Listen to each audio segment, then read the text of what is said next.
వట్టి జానయ్య గారు ఒక బడుగు బలహీన వర్గాలకు చెందినటువంటి వ్యక్తి. అసలు రాష్ట్రంలో రైస్ మిల్లింగు మొత్తం కూడా ఆధిపత్య కులాల చేతిలో ఉంది. తెలంగాణలో సుమారు ఒక 1000 రైస్ మిల్స్ ఉంటే అందులో 900 రైస్ మిల్స్ ఓన్లీ ఓసీల చేతిలో ఉన్నాయి. అందులో సుమారు ఒక 500 రైస్ మిల్స్ ఒకటే కమ్యూనిటీ చేతిలో ఉంటుంది. ఇవాళ పెద్ద పెద్ద రైస్ మిల్స్ అన్నీ కూడా మీ చేతిలో పెట్టుకున్నారు. ఉత్తమ్ కుమార్ రెడ్డి గారు సివిల్ సప్లై మినిస్టర్ గారు స్టేట్మెంట్ ఇస్తూ తెలంగాణలో 2014 నుంచి ఇప్పటి వరకు రైస్ మిల్లర్స్ ఇవ్వాల్సిన సుమారు 13,399 కోట్ల బకాయిలు ఉన్నాయని చెప్పి ఆయన స్టేట్మెంట్ ఇస్తాడు.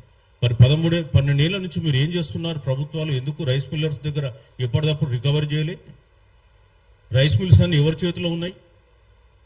90% రైస్ మిల్స్ మీవే. అందులో బీసీ ఎస్సీ ఎస్టీలు ఎక్కడో ఓ దగ్గర అక్కడక్కడ కనిపిస్తుంటారు.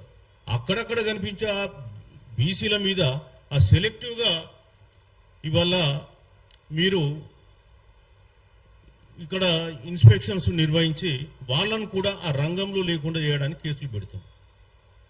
మీరేమో 13,399 కోట్ల రికవరీ రావాలి రైస్ మిల్లర్స్ నుంచి అని మీరే చెప్తారు. చిన్న చిన్న రైస్ మిల్లర్స్ని పట్టుకుంటారు. మరి మీ దగ్గర ఉన్న రైస్ మిల్స్లో పెద్దోళ్ళు ఎవరున్నారు? మరి వాళ్ళ మీద ఎందుకు మీరు దాడులు చేస్తలే?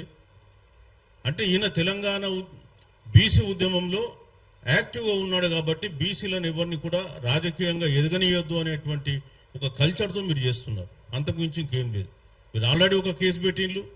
ఆ కేసుకైనా వెళ్ళి బెయిల్ తెచ్చుకున్నాడు, యాంటిసిపేటరీ బెయిల్.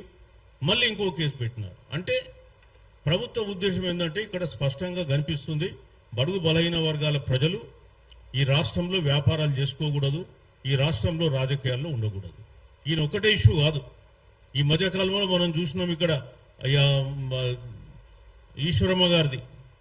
ఆమెకు యాదగిరిగుట్ట ట్రస్ట్లో మెంబర్షిప్ ఇచ్చినందుకు ఓర్చుకోలేనటువంటి పరిస్థితి వల్ల తెలంగాణ రాష్ట్రంలో ఉంది. అదేవిధంగా నల్గొండ జిల్లాలో ఒక డిసిసి ప్రెసిడెంటు ఒక వీవర్కి ఇస్తే కైలాస్ నేత మీద ఆ విషయంలో కూడా అక్కడ ఉన్నటువంటి మంత్రి చేసిన గందరగోళం మనందరికీ తెలుసు. అట్లనే ఒక సర్పంచ్ పోటీ చేస్తుంటే అతన్ని తీసుకెళ్లి పట్టుకెళ్ళి మూత్రం దాయించినటువంటి సంఘటన కూడా మనం అదే జిల్లాలో చూసినాం. అంటే నల్గొండ జిల్లా అంటే మొదటి నుంచి కూడా ఆధిపత్య కులాల అడ్డాగా మారిపోయింది. ఎప్పుడైతే అధికారం ఆధిపత్య కులాల చేతిలో ఉంటుందో సామాన్యులకు అణిచివేత తప్పదని చెప్పేసి మరోసారి ఈ సంఘటన మనకు రుజువు చేస్తుంది. ఇవాళ చట్టం అనేది ఉన్న వాళ్ళ చుట్టమైపోయింది. మీరేమో పెద్ద పెద్ద రైస్ మిల్స్ను వాళ్ళ జోలికి కూడా పోరు. మామూలుగా వ్యాపారం చేసుకునేటువంటి వ్యక్తి ఏదో ఆయనకు రాజకీయ కాంక్ష ఉండి నల్గొండ జిల్లా వాస్తవానికి ఏంటంటే యాదవుల అడ్డ.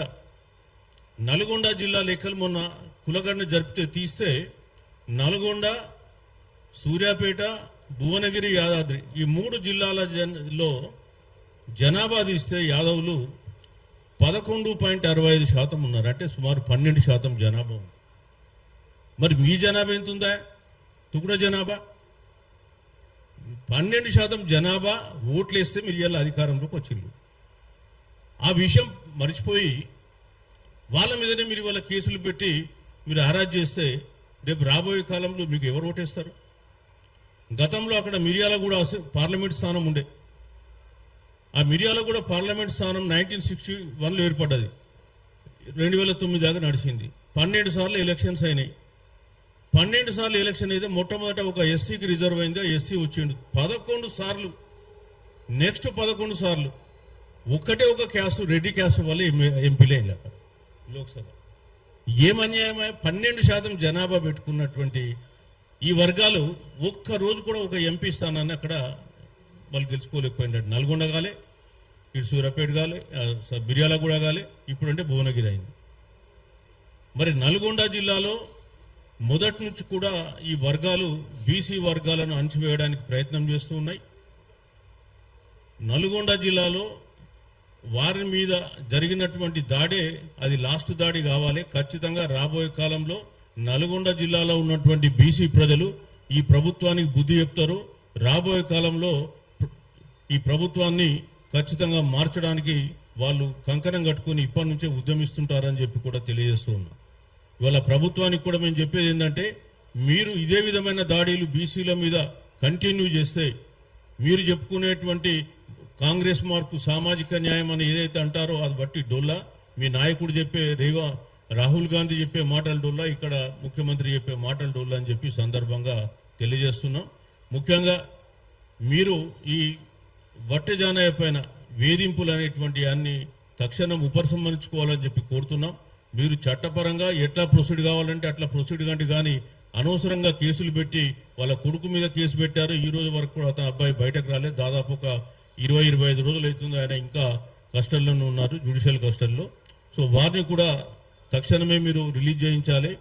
లేనట్టయితే బీసీ సంఘాలన్నీ కూడా మరొకసారి ఐక్యమై పోరాటం చేయడానికి సంసిద్ధంగా ఉన్నాయి. నల్గొండ జిల్లా ఇంకా రాబోయే కాలంలో ఇదేమి మీ అడ్డా కాదు. నల్గొండ జిల్లాలో జనాభా పరంగా కూడా చూస్తే బీసీలు, హిందూ బీసీలు, నేను చెప్పేది హిందూ బీసీలే 50.65% ఉన్నారు. ముస్లిం బీసీలు కలుపుకుంటే వాళ్ళు ఒక 6% ఉన్నారు. 56% జనాభా బీసీల జనాభా. మీరెంత ఉన్నారండి? 7% లేరు. 7% లేని పబ్లిక్ ఇంతమంది మీద మీరు అరెస్ట్ చేస్తే ఎట్లా?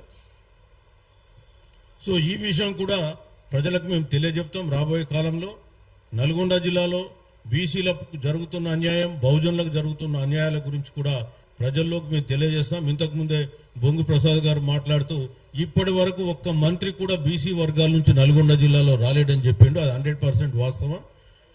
ఇంకా చాలా విషయాలు ఉన్నాయి. ఆ విషయాలు కూడా మేము సండే రోజు నల్గొండలో ఒక సామాజిక న్యాయ పోరాట సభ పెట్టినాం. ఆ సభ రోజు నల్గొండ జిల్లా రాజకీయ ముఖ చిత్రం గురించి మొత్తం తెలియజేస్తాం. ఇంకా మీరు అగ్రవర్ణాల వాళ్ళు మీ యాటిట్యూడ్ మార్చుకోవాలి. బీసీల పైన, బహుజనుల పైన ఇట్లాంటి యాటిట్యూడ్ కొనసాగితే ఈ రాష్ట్రంలో బీసీలు రాబోయే కాలంలో మరి ఖచ్చితంగా ఉద్యమిస్తారు. మీకు మరి నల్గొండ జిల్లా అంటే తెలుసు, నిజాంకు వ్యతిరేకంగా పోరాటం చేసింది మరి అట్లాంటి పౌరుషం ఉన్నటువంటి గడ్డాది. అక్కడ ఆ పోరాటంలో పాల్గొన్న వాళ్ళంతా కూడా మా వాళ్ళే. దొడి కొమరయ్య అమరైంది, మొట్టమొదటి అమరుడైనటువంటి వ్యక్తి కూడా ఆ కాలంలో నల్గొండ జిల్లానే, ఆ జనగామ కూడా. కాబట్టి అట్లాంటి ప్రాంతంతో మీరు పెట్టుకోవద్దని చెప్పి మేము కోరుతున్నాం. తక్షణమే ప్రభుత్వం వీరిపైన ఉన్నటువంటి కేసులన్నింటినీ కూడా వారిని అరెస్ట్ చేయకుండా మీరు పక్కన పెట్టి మీ చట్ట ప్రకారం మీరు ప్రొసీడ్ కండి. అదేవిధంగా మీరే చెప్పారు 13,399 కోట్లు అన్నారు. మరి ఆ పెద్దలు ఎవరు, ఎక్కువ మట్టుకు ఇవ్వాల్సింది ఎవరు, మొదలు వాళ్ళ మీద దాడి చేసి తర్వాత ఇక్కడ రావాల్సిందిగా నేను కోరుతున్నా. మరి ఈ వట్టెజానయ్యపై జరిపినటువంటి ఈ దాడులను మేము పూర్తిగా ఖండిస్తున్నాం. ప్రభుత్వాన్ని ఈ విషయంలో నిలదీస్తామని చెప్పి తెలియజేస్తూ నాకు అవకాశం ఇచ్చిన బొంగు ప్రసాద్ గారికి, ఇతరులకు ధన్యవాదాలు తెలుపుతూ సెలవు తీసుకుంటున్నాను. Thank you.